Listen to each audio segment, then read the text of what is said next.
કેમ છો વિદ્યાર્થી મિત્રો? લાસ્ટ લેક્ચરમાં આપણે સ્થિત વિદ્યુત ક્ષેત્રમાં કાર્ય, સ્થિતિ ઉર્જા અને સંરક્ષી બળની લાક્ષણિકતાઓનો પરિચય મેળવ્યો હતો.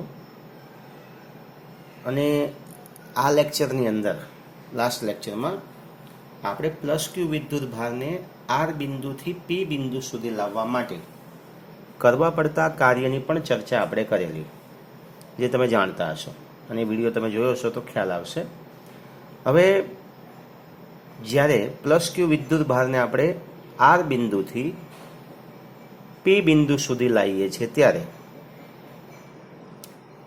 જે કરવું પડતું કાર્ય છે ને આ તમામ કાર્ય આપણે ક્યાં કરીએ છીએ તો કે જે પ્લસ ક્યુ વિદ્યુત ભાર આપણી પાસે અહીંયા છે એના વિદ્યુત ક્ષેત્રમાં આ બધું કરીએ છીએ આપણે. ઓકે, પ્લસ ક્યુ વિદ્યુત ભારને લાવવાનો છે ખરો, પણ આ જે કેપિટલ પ્લસ ક્યુ વિદ્યુત ભાર છે એના વિદ્યુત ક્ષેત્રમાંના આપેલા બિંદુ પી સુધી લાવવાનો છે. અને એ કરવું પડતું કાર્ય એ આ પ્લસ ક્યુ જે વિદ્યુત ભાર છે એમાં સ્થિતિ ઉર્જા રૂપે શું થાય છે? સંગ્રહિત થાય છે. એટલે આપણે એને ડેફિનેટ કરેલું, બાજુમાં મેં લખ્યું છે કે delta U is equal to W external RC P, બરાબર? ત્યાં સુધી તો માટે આપણે આવું લખી શકીએ કે ભાઈ delta U is equal to potential energy તો કે UP minus U R is equal to W external R to P. આ રીતે લગભગ આપણે એની ચર્ચા કરેલી. હવે આ જે સૂત્ર છે એની અંદર તમે જોતા હશો કે આપણે પ્લસ ક્યુ વિદ્યુત ભારને આરથી પી સુધી લાવીએ છીએ, બરાબર? પણ અને તમે જોયું કે થતું જે કાર્ય છે એ આપણે જે વિદ્યુત ભાર ક્યુ લીધો છે એના ઉપર આધાર રાખે છે, મતલબ કે એના સમપ્રમાણમાં છે. ઓકે, હવે અહીંયા આપણે પ્લસ ક્યુ વિદ્યુત ભાર લીધો છે.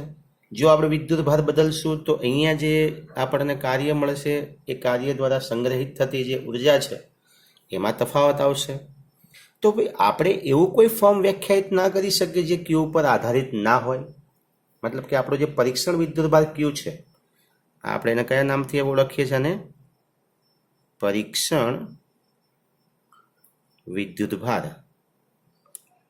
તો એ પરીક્ષણ વિદ્યુત ભાર પર આધારિત ના હોય એવા કોઈ પદને વ્યાખ્યાયિત ના કરી શકીએ તો કરી શકીએ છીએ. તો શું કરવું પડે? અહીંયા જે આપણો પ્લસ ક્યુ વિદ્યુત ભાર છે એને જો આપણે એકમ ચાર્જ લઈ લઈએ, એકમ ધન વિદ્યુત ભાર, તો હવે આપણે એક નવા પદ તરફ આગળ વધીએ કે પ્લસ ક્યુ જે છે એને એકમ ચાર્જ તરીકે લઈએ તો એકમ ધન વિદ્યુત ભારને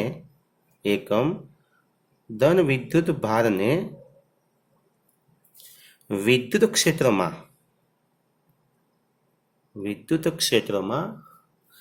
આપેલા બિંદુએ લઈ જવા માટે કરવું પડતું કાર્ય.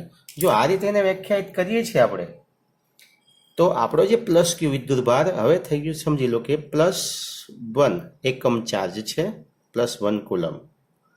અને આને આપણે આરથી પી સુધી લાવવા માટે કરવું પડતું કાર્ય જે છે એને વ્યાખ્યાયિત કરવું હોય તો અહીંયા જે આપણું સૂત્ર છે કે delta U is equal to work external R to P, મતલબ કે UP minus U R is equal to work external R to P જે છે એને આના ઉપરથી જો આપણે એકમ ચાર્જ માટે કરવું પડતું કાર્ય શોધવું હોય તો તમે આ રીતે લખી શકો છો કે ડબલ્યુ એક્સટર્નલ આર ટુ પી. હવે જો તમે એને ક્યુ વડે ભાગી નાખો છો તો ખ્યાલ આવી ગયો? તો આ રીતે પણ તમે લખી શકો. અને ક્યુ વડે તમે ભાગો છો તો તમને એકમ ધન વિદ્યુત ભાર માટે કરવું પડતું કાર્ય મળશે. મતલબ કે આવું લખી શકાય delta U by Q. Okay, પણ ડેલ્ટા યુ બરાબર તો શું છે તો તમે જાણો છો બધા, U P minus U R by Q. Okay, આજે તમને પદ મળ્યું U P minus U R by Q જે પદ મળ્યું એને જ શું કહેવામાં આવે છે? તો એને જ કહેવામાં આવે છે પોટેન્શિયલ ડિફરન્સ, વિદ્યુત સ્થિતિમાનનો તફાવત. તો ચલો એના માટે હવે આ જે થયેલું કાર્ય છે એ એકમ પ્લસ ક્યુ વિદ્યુતભાર પર આધારિત નથી, એટલે એને આપણે એક અલગ ફોર્મ તરીકે વ્યાખ્યાયિત કરીએ છીએ ડેલ્ટા વી. આ ડેલ્ટા વી એ શું છે? તો કે પીડી છે, અને શોર્ટમાં પીડી કહેવામાં આવે છે પોટેન્શિયલ ડિફરન્સ, વિદ્યુત સ્થિતિમાનનો તફાવત. હવે વિદ્યુત સ્થિતિમાનનો તફાવત જે આપણી પાસે છે, બરાબર, એ વિદ્યુત સ્થિતિમાનનો તફાવત એને જો આપણે બિંદુ ઉપરથી લખીએ કે આર બિંદુથી પી બિંદુ સુધી લાવવા માટે કરવું પડતું જે કાર્ય છે એને એ રીતે જો વ્યાખ્યાયિત કરીએ આપણે, તો અહીંયા તમને મળશે વીપી માઇનસ વીઆર. કોના દ્વારા પદ મળ્યું આપણને? તો work external by Q. Okay, બે બિંદુ વચ્ચેનો વિદ્યુત સ્થિતિમાનનો તફાવત V P minus VR is equal to W external by Q. Okay, આને કહેવાય વિદ્યુત સ્થિતિમાનનો તફાવત, જે આપણે વિદ્યુત સ્થિતિ ઉર્જા પરથી આ પદ સુધી આપણે પહોંચ્યા. પણ કોના માટે આ આપણને પદ મળે છે? તો આપણે શું લઈએ છીએ? ક્યુ ઇઝ ઇક્વલ ટુ +1 કુલમ, એકમ ચાર્જ. એકમ ચાર્જ માટે આ પદ આપણે વ્યાખ્યાયિત કરેલું છે, અને આને જ કહેવામાં આવે છે વિદ્યુત સ્થિતિમાનનો તફાવત. ખ્યાલ આવી ગયો તમને આ વસ્તુનો? તો આને હજુ જો આપણે આગળ લખવું હોય તો આ રીતે લખી શકાય. તો માટે delta V is equal to work external by Q, એને શોર્ટમાં આપણે ડબલ્યુ બાય ક્યુ પણ લખી શકીએ. લખી શકાય કે ના લખી શકાય? તો આ થયું તમારા માટે વિદ્યુત સ્થિતિમાનના તફાવતનું સૂત્ર. તો તમે જોઈ શકો છો કે આપણી પાસે જે અહીંયા પ્લસ ક્યુ ચાર્જ હતો એ પ્લસ ક્યુ ચાર્જની અંદર આપણે એકમ ધન વિદ્યુતભારને આર બિંદુથી પી બિંદુ સુધી લાવીએ છીએ, અને આર બિંદુથી પી બિંદુ સુધી લાવતા જે આપણે સ્થિતિ ઉર્જાના પદમાં જેને વ્યાખ્યાયિત કરતા હતા, પણ જો આપણે એને એકમ ચાર્જ તરીકે વ્યાખ્યાયિત કરીએ તો એ જ પદ અથવા એ જ વસ્તુ આપણને વિદ્યુત સ્થિતિમાનના તફાવત તરીકે વ્યાખ્યાયિત થશે. તો આ મળ્યું આપણને delta V is equal to W by Q. આ પદ તમે સ્ટાન્ડર્ડ 10થમાં પણ જોયું હશે, અને આને તમે સમજ્યા પણ છો. એના કેટલાક દાખલા પણ તમે સોલ્વ કર્યા હશે. હવે એના એકમ તરફ આપણે આગળ વધીએ તો વિદ્યુત સ્થિતિમાનનો તફાવત જે છે, શોર્ટમાં હું લખું છું સ્થિતિમાનનો તફાવત. સ્થિતિમાનનો તફાવત, બરાબર. સ્થિતિમાનનો તફાવત જે છે એનો એકમ તો બહુ સરળ છે, એનો એકમ વ્યાખ્યાયિત કરવો. તમે જોઈ શકો છો અહીંયા જે પદ તમને આપ્યું છે, આ સમીકરણ delta V is equal to W by Q, એના ઉપરથી કાર્યનો એકમ શું છે? તો કાર્યનો એકમ છે જૂલ, અને વિદ્યુતભારનો એકમ છે કુલમ. ખ્યાલ છે ને? માટે શોર્ટમાં જો લખીએ તો જૂલ પ્રતિ કુલમ, બરાબર. પણ આપણે આગળ ભણી ગયા એ પ્રમાણે વિદ્યુત સ્થિતિમાનનો જે વીનો એકમ શું છે? તો વોલ્ટા નામના વૈજ્ઞાનિકની યાદમાં વોલ્ટ. ઓકે, આ રીતે. તો આ થયો એકમ વિદ્યુત સ્થિતિમાનના તફાવતનું એકમ જૂલ પ્રતિ coulomb is equal to V, volt. જો એના પારિમાણિક સૂત્ર તરફ આગળ વધીએ આપણે, મતલબ કે પારિમાણિક સૂત્ર, તો પારિમાણિક સૂત્ર શું મળશે તમને? વી ઇઝ ઇક્વલ ટુ, તો આના ઉપરથી તમે ફરી મેળવી શકો છો. કાર્યનું પારિમાણિક સૂત્ર છે m1L2 T-2. ઓકે, અને ક્યુ માટે તમને ખ્યાલ છે A1 T1. તો આને જો લખવું હોય તો m1L2 T ઉપર આવશે એટલે માઇનસ, એટલે T-3 થઈ જશે, અને A-1. આ તમને મળ્યું વિદ્યુત સ્થિતિમાનનો જે તફાવત છે એનું પારિમાણિક સૂત્ર. ઓકે, હવે વાત કરીએ આપણે કે રાશિ સદિશ છે કે અદિશ. તો વિદ્યુત સ્થિતિમાનનો તફાવત એ, તો અહીંયા તમે જોઈ શકો કાર્ય કેવી રાશિ છે? અદિશ. વિદ્યુત ભાર પણ પોતે અદિશ રાશિ છે. તો વિદ્યુત સ્થિતિમાનનો તફાવત પણ કેવી રાશિ છે? તો કે ભાઈ અદિશ રાશિ છે. ઓકે, તો અહીંયા જે આપણને મળે છે એ બે બિંદુ વચ્ચેનો વિદ્યુત સ્થિતિમાનનો તફાવત મળે છે. પણ ધારો કે આપણે કોઈ પ્રોપર એક જ બિંદુ માટે વિદ્યુત સ્થિતિમાનના તફાવતને જો વ્યાખ્યાયિત કરવું હોય તો કઈ રીતે કરી શકાય? એક જ બિંદુ પ્રોપર પી બિંદુ પાસે આપણે સ્થિતિમાન મેળવવું છે તો શું કરવું પડે? તો અહીંયા જે આપણે આર બિંદુથી પી બિંદુ સુધી આપણે એકમ ચાર્જ લઈએ છીએ, જો આર બિંદુને આપણે અનંત અંતરે મૂકી દઈએ તો આપણે પ્રોપર પી બિંદુ પાસેનું વિદ્યુત સ્થિતિમાનને વ્યાખ્યાયિત કરી શકીએ છીએ. ઓકે, તો ચલો એ તરફ આગળ વધીએ આપણે. ચલો અહીંયા જોઈ લઈએ કે ભાઈ પ્રોપર વિદ્યુત સ્થિતિમાનનો તફાવત તમારે શોધવો હોય તો સ્થિતિમાન, વિદ્યુત સ્થિતિમાન, તફાવત નહીં, વિદ્યુત સ્થિતિમાન, આને આપણે વ્યાખ્યાયિત કરવું છે વિદ્યુત સ્થિતિમાન વીને. અહીંયા ડેલ્ટા વી હતો પોટેન્શિયલ ડિફરન્સ, અહીંયા આપણે વીને વ્યાખ્યાયિત કરવો છે. તો સમજી લો કે આપણી પાસે જે આર બિંદુ છે એ ક્યાં છે? તો કે આર બિંદુ હવે અનંત અંતરે છે અને ત્યાંથી આપણે કોઈ પ્લસ એકમ ચાર્જ જે છે આપણી પાસે એકમ ધન વિદ્યુત ભાર, આ એકમ ધન વિદ્યુત ભારને આપણે ક્યાં લાવવો છે? તો કે ભાઈ પી બિંદુ સુધી લાવવો છે. ઓકે, તો પી બિંદુ સુધી લાવવા માટે કરવું પડતું જે કાર્ય છે એને આપણે વ્યાખ્યાયિત કરીએ. આ બધું ક્યાં થાય છે? તો કે આપણું જે પ્લસ કેપિટલ ક્યુ વિદ્યુત ભાર છે એના વિદ્યુત ક્ષેત્રમાં થાય છે આ બધી ઘટનાઓ. ઓકે, તો અહીંયા અનંત અંતર પાસે તમને ખ્યાલ છે અનંત અંતર પાસે પોટેન્શિયલ એનર્જી કેટલી હતી? સ્થિતિ ઉર્જા. તો તમે જોયેલું કે you infinite is equal to શું હતું? 0. બરાબર ને? તો પછી આપણે ત્યાં એવું પણ લખી શકીએ કે ત્યાં પોટેન્શિયલ વિદ્યુત સ્થિતિમાન કેટલું હશે? તો તમે કહી શકો છો કે આર અનંત અંતરે વી ઇન્ફિનિટ ઇઝ ઇક્વલ ટુ 0. વિદ્યુત સ્થિતિમાન પણ કેટલો હશે? 0. તો આપણે જે ઉપર સૂત્ર જે વ્યાખ્યાયિત કર્યું છે એને ફરી આપણે લખી નાખીએ. બરાબર, એટલે તમને ખ્યાલ આવશે કે delta V is equal to શું મળશે? Delta V is equal to, તો delta V is equal to VP minus VR is equal to W કાર્ય એક્સટર્નલ, અહીંયા આરથી ક્યાં સુધી હતું? પી સુધી બાય ક્યુ. બરાબર, આ રીતે તમને મળતું હતું. પણ હવે આપણે આર ક્યાં વિચાર્યું છે? તો કે ભાઈ આર અનંત અંતરે છે. આર બિંદુ ક્યાં છે? તો કે આર બિંદુ અનંત અંતરે છે. તેથી ત્યાં સ્થિતિમાન કેટલું હશે?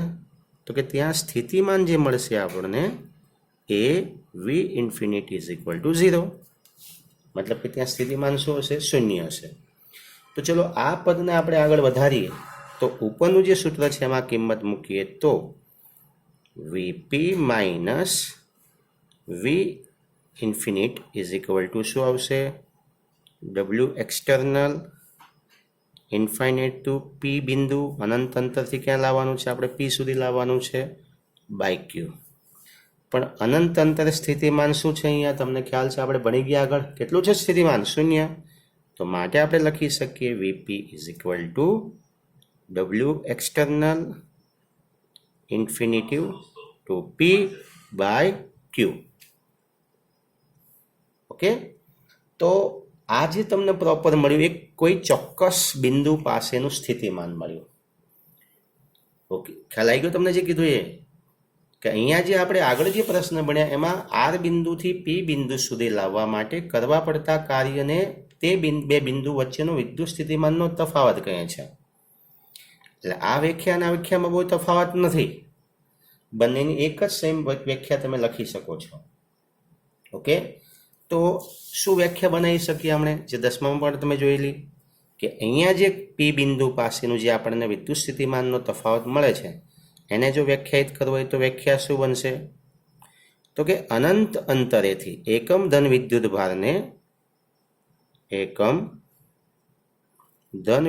ભારને ને અનંત અંતરેથી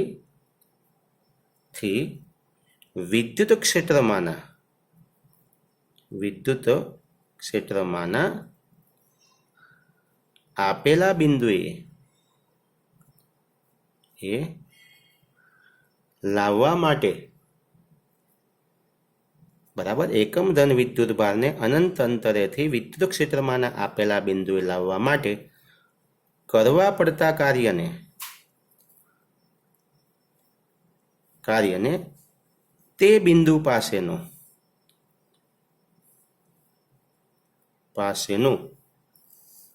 વિદ્યુત સ્થિતિમાન કહે છે. તે બિંદુ પાસેનું વિદ્યુત સ્થિતિમાન કહે છે. ફરી વ્યાખ્યા સમજી લો એક વખત કે એકમ ધન વિદ્યુત ભારને અનંત અંતરેથી વિદ્યુત ક્ષેત્રમાંના આપેલા બિંદુએ લાવવા માટે કરવા પડતા કાર્યને તે બિંદુ પાસેનું વિદ્યુત સ્થિતિમાન કહે છે. હજુ આમાં એક વસ્તુ ઉમેરી શકાય, બાહ્ય બળની વિરુદ્ધમાં કરવા પડતા કાર્યને, ખ્યાલ આવી ગયો? બાહ્ય બળની વિરુદ્ધમાં કરવા પડતા કાર્યને તે બે બિંદુ વચ્ચેનો વિદ્યુત સ્થિતિમાનનો તફાવત કહી શકો છો તમે.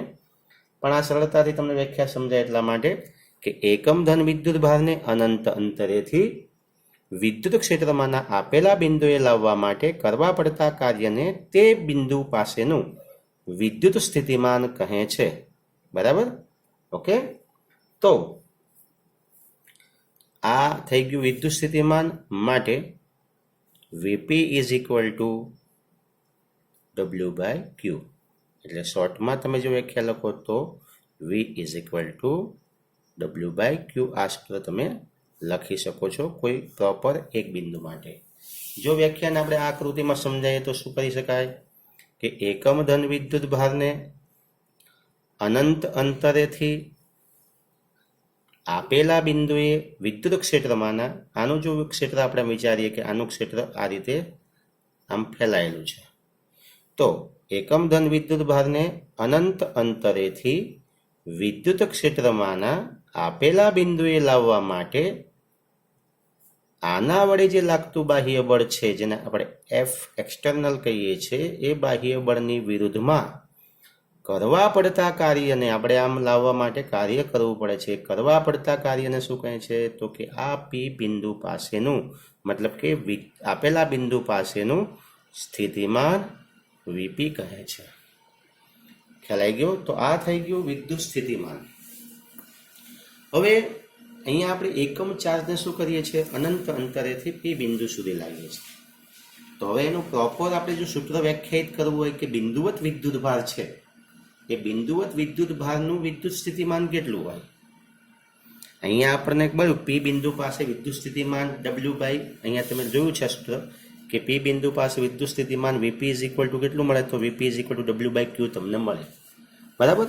પણ હું જે કહેવા માંગુ એ તમે ખાસ સમજી લો કે બિંદુવત વિદ્યુત ભારથી ઉદ્ભવતું, બિંદુવત વિદ્યુત ભારના લીધે ઉદ્ભવતું સ્થિતિમાન કોઈ પણ બિંદુ માટે કેટલું હશે? એ સૂત્ર આપણે તારવવું હોય તો પ્રશ્ન તમારો કદાચ આ રીતે બની શકે કે બિંદુવત વિદ્યુત ભારને લીધે સ્થિતિમાનનું સૂત્ર, બિંદુવત વિદ્યુત ભારના લીધે, બિંદુવત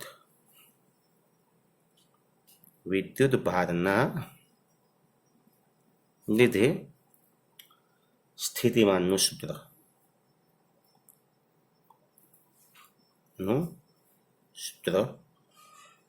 તારવો. આવો પ્રશ્ન તમને પૂછે કે આપણી પાસે બિંદુવત વિદ્યુત ભાર છે અને એના લીધે કોઈ પણ બિંદુ પાસે એનું જે વિદ્યુત ક્ષેત્ર છે એ વિદ્યુત ક્ષેત્રમાં આપેલા કોઈ પણ બિંદુ પાસે જો આપણે સ્થિતિમાન શોધવું હોય તો એનું સૂત્ર આપણે કઈ રીતે શોધી શકીએ? તો આપણે જે અગાઉ સૂત્ર તારવીએ એ પ્રમાણે કે આપણી પાસે આર બિંદુ ક્યાં છે? તો તમે આપણે જો આર બિંદુ ક્યાં છે? અનંત અંતરે. ઓકે, અને એ અનંત અંતરે આપણે ચાર્જ કયો લઈએ છીએ? +1 એકમ ચાર્જ, એકમ વિદ્યુત ભાર.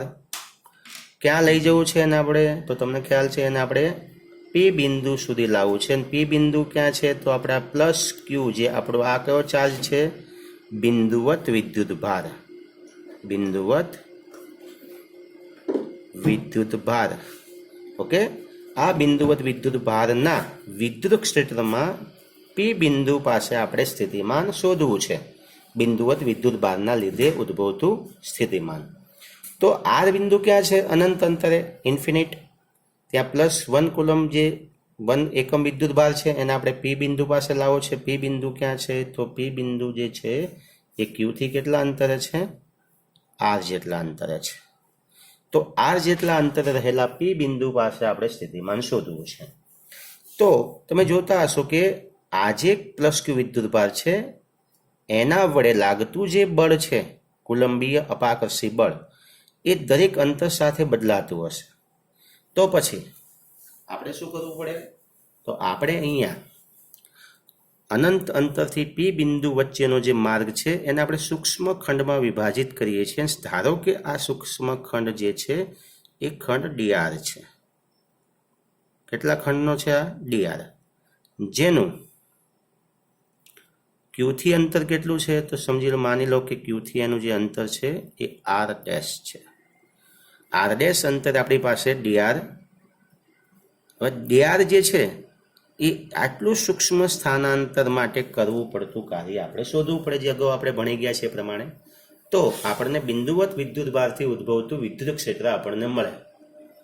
ઓકે, તો એકમ ધન વિદ્યુત ભારને ક્યાંથી ક્યાં લાવવો છે? તો આપણે લખી શકીએ કે એકમ ધન વિદ્યુત ભારને એકમ ધન વિદ્યુત ભારને અનંત અંતરેથી પી બિંદુ સુધી લાવવા માટે કરવું પડતું કાર્ય. બરાબર? તો કરવું પડતું જે કાર્ય છે એને નીચે મુજબ આપણે વ્યાખ્યાયિત કરી શકીએ છીએ. કઈ રીતે વ્યાખ્યાયિત કરી શકાય? તો તમને ખ્યાલ છે સૂત્રનો, જે આપણે આ લેક્ચરમાં નહીં પણ આગળના લાસ્ટ લેક્ચરમાં ભણી ગયા છે કે આપણે F × dr નો ઉપયોગ કરવા હતા, બળ ગુણ્યા સ્થાનાંતરથી આપણે કાર્ય મેળવતા હતા. તો એ સૂત્ર તમે અહીં એપ્લાય કરી શકો છો કે W એક્સટર્નલ ક્યાંથી ક્યાં સુધી? તો ઇન્ફિનાઇટ ટુ પી બિંદુ સુધી. ચલો એને વ્યાખ્યાયિત કરવું હોય તો શું કરવું પડે? તો લાગતું બળ કયું હતું? F external. ઓકે, ઇન્ટુ કેટલું સ્થાનાંતર આપણે કરવાનું છે? ડીઆર જેટલું. અહીંયા ડીઆર જેટલું સ્થાનાંતર કરવાનું છે. અને એનું આપણે શું કરવું પડે? સંકલન કરવું પડે ઇન્ફિનાઇટ ટુ પી બિંદુ સુધી. આ રીતે આપણે એને વ્યાખ્યાયિત કરતા હતા, તમને ખ્યાલ હશે. ઓકે, તો હવે જે પદ છે એની અંદર આ ડીઆર મતલબ કે સ્થાનાંતર ઋણ આવશે. કેમ ઋણ આવશે એ સમજી શકો તમે અહીંથી કે આ અંતર કેટલું હશે?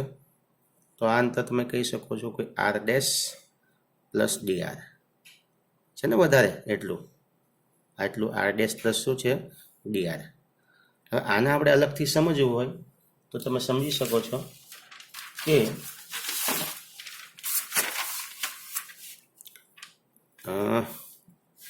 આ અંતર તમારા માટે આર ડેશ છે, આ શોર્ટ અંતર આ ડીઆર. તો આ અંતર કેટલું છે? R dash plus dr. તો હવે અહીંથી આપણે અહીં આવીએ છીએ તો કેટલું સ્થાનાંતર થાય અહીં સુધીનું? તો તમે કહી શકો છો કે r dash minus r dash plus શું આવશે? ડીઆર. આવું થાય તો તમે કહી શકો છો, કાઉન્સ છોડી નાખો તો આર ડેશ માઇનસ શું આવશે? ડીઆર. તો અહીંયા તમને ડીઆર કેવો મળશે? Minus DR. ઓકે, તો આ બાબતને ખાસ ધ્યાનમાં રાખજો તમે. એટલે અહીં લખી શકીએ આપણે કે અહીંયા હું સાઈડમાં લખી નાખું છું માઇનસ, જે આ ડીઆર માઇનસ છે એટલે infinite to p f external into dr. પણ અહીંયા જે બળનું સૂત્ર આવશે બાહ્ય બળ વડે થતું એફ, એ કયું આવશે? તો તમને કોલંબીય બળનું સૂત્ર યાદ છે બધાને? પહેલાં આપણે -12 લઈ લઈએ છીએ. ચલો પદ મૂકી દો. કે કોના વડે બળ લાગે છે? તો કે પ્લસ ક્યુ વડે. એટલે ક્યુ કોના પર લાગે? તો કે એકમ ચાર્જ ઉપર. એટલે અહીંયા 1 બાય કેટલું અંતર છે? તો કે આર ડેશ. તો એનો શું આવશે? Square into DR. ઓકે, ખ્યાલ આવી ગયો તમને? આ થયું કાર્ય માટે અને આપણે વ્યાખ્યાયિત કર્યું. ચલો જે કોન્સ્ટન્ટ પદો છે એને અચળ પદને બહાર લઈ લઈએ તો માઇનસ કે ક્યુ. ઓકે, માઇનસ કે ક્યુ. પદ શું હતું? ક્યાંથી ક્યાં સુધી? ઇન્ફિનિટી ટુ પી બિંદુ સુધી. ચલો અંતરમાં લઈ લઈએ તો ઇન્ફિનિટી. અને પી બિંદુ કેટલા અંતરે છે? તો પી બિંદુ તમે જોઈ શકો છો આર જેટલા અંતરે છે, માટે તમે લખી શકો આર. કોનું હવે આપણે સંકલન કરવાનું છે? 1/r² into DR. ઓકે, ખ્યાલ આવી ગયો તમને? અહીંથી આ પદ આ રીતે છે આમ. તો માઇનસ કે ક્યુ સંકલન infinite to r 1/r² into dr. આનું સંકલન આપણે લાસ્ટ ટાઈમ ભણેલા છીએ કે 1/x² જો હોય અથવા 1/r²નું, તો તમે લખો માઇનસ કે ક્યુ સંકલન શું આવશે? -1/r infinite to R. Okay, આ ખ્યાલ છે ને તમને? 1/r²નું સૂત્ર જે સંકલન હતું -1/r. ચલો આમાં પદ મૂકી દઈએ આપણે. સાઈડમાં હું લખી નાખું છું અહીંયા. તો આ માઇનસ આપણે બહાર લઈ લઈએ તો માઇનસ માઇનસ થઈ ગયા પ્લસ. એટલે કે ક્યુ કૌંસમાં શું આવશે? તો આર ડેશની જગ્યાએ પહેલાં આપણે આર મૂકીએ તો 1/r માઇનસ 1/ઇન્ફિનિટ. ચલો આનું પદ તો શું થઈ જાય? શૂન્ય. તો તમને મળશે અહીંયા કે ક્યુ અપોન આર. આ શું મળ્યું આપણને? વર્ક એક્સટર્નલ ઇન્ફિનિટ ટુ પી. આવું તમને પદ મળ્યું. પણ એકોર્ડિંગ ટુ પોટેન્શિયલની જે વ્યાખ્યા છે એ પ્રમાણે જોઈએ તો આ થયેલું જે કાર્ય એ કોને કહેવામાં આવે છે? આ કાર્ય શું કહેવાય? તો વ્યાખ્યા તમે જુઓ એટલે ખ્યાલ આવશે કે થયેલું કાર્ય એકમ ધન વિદ્યુત ભારને અનંત અંતરેથી વિદ્યુત ક્ષેત્રમાંના આપેલા બિંદુએ લાવવા માટે કરવા પડતા કાર્યને તે બિંદુ પાસેનું શું કહેવાય? વિદ્યુત સ્થિતિમાન. તો આ જે કરવું પડતું જે કાર્ય છે અનંત અંતરેથી આપેલા બિંદુ પી સુધી લાવવા માટે કરેલું કાર્ય W external is equal two કે ક્યુ અપોન આર. એને શું કહેવામાં આવે છે? તો કે એને કહેવામાં આવે છે વિદ્યુત સ્થિતિમાન. તો વી ઇઝ ઇક્વલ ટુ સૂત્ર શું થયું? કે ક્યુ બાય આર. આ તમને જે સૂત્ર મળ્યું એ કોઈ પણ બિંદુ માટે સાચું છે. આર અંતરે રહેલા કોઈ પણ બિંદુ માટે જો તમારે સ્થિતિમાન શોધવું હોય તો અહીં આપણે પી બિંદુ માટે શોધીએ માટે વીપી ઇઝ ઇક્વલ ટુ કે ક્યુ અપોન આર આ સૂત્રથી તમને મળે છે. પણ અહીંયા જે ક્યુ છે ચાર્જ યાદ રાખજો, હું ખાસ તમને સમજાવી દઉં છું. અહીંયા જે તમે વિદ્યુતભાર ક્યુનો ઉપયોગ કરો છો એની નિશાની દર્શાવવી જરૂરી છે. એટલે ચિહ્ન દર્શાવવું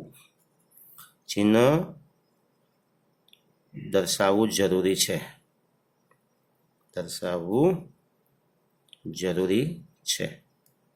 આપણે ચેપ્ટર નંબર 1માં ચિહ્નને ધ્યાનમાં નહોતા લેતા, પણ અહીંયા ધ્યાનમાં લેવું પડશે. યાદ રાખજો ખાસ ક્યુ.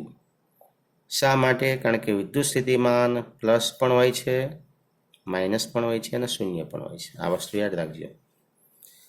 કેમ આવું કેમ થાય? તમને પ્રશ્ન થાય પાછો કે ભાઈ ચિહ્નને કેમ દર્શાવવું પડે? પહેલા ચેપ્ટરમાં તો ચિહ્નોને ધ્યાનમાં લેતા જ નહોતા ને અહીંયા સ્થિતિમાનમાં ધ્યાનમાં લેવાનું. તો અહીંયા જેના વડે સ્થિતિમાન આપણને મળે છે ક્યુ બિંદુ વડે, તો એ ક્યુ અહીંયા આપણે ધન લીધો છે અને ધન વિદ્યુત ભારને આપણે લઈએ એટલે અહીંયા પરસ્પર અપાકર્ષણ બળ લાગે છે. આ ખાસ સમજી લેજો. અપાકર્ષી બળ લાગતું હોય ત્યારે આપણે શું કરવું પડે? આ એકમ ચાર્જને નજીક લઈ જવા માટે કાર્ય કરવું પડે છે. ઓકે, અપાકર્ષી બળને શું કરવું?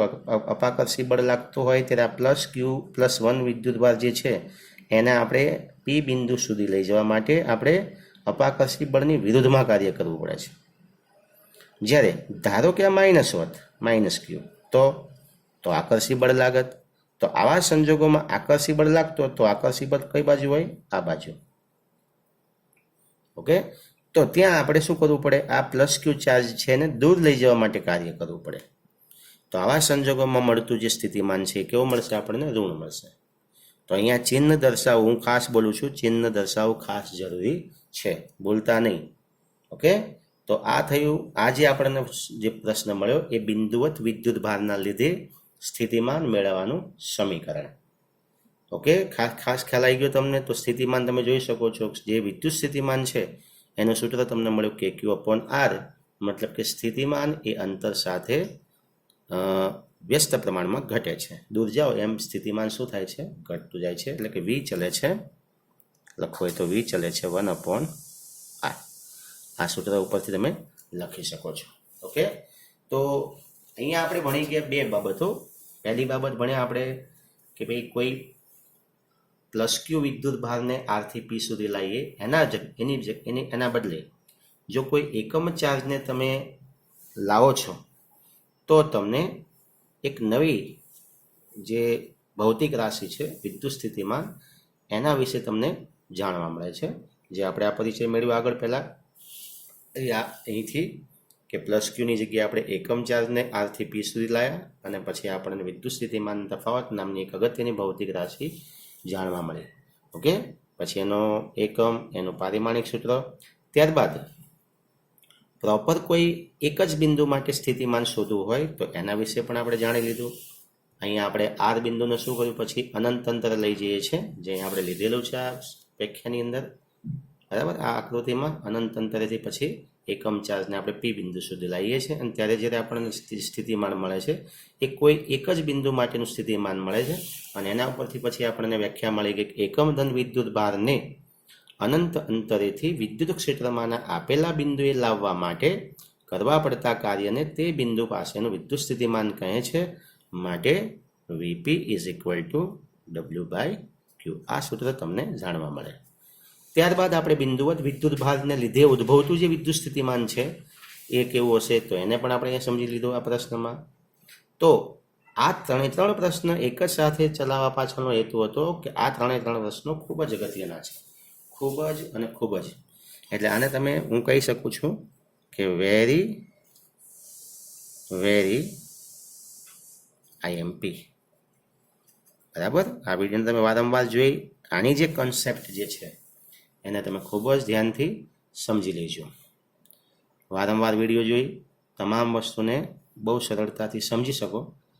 ઓકે, તો મળીએ નેક્સ્ટ લેક્ચરમાં. અહીંયા પૂરું.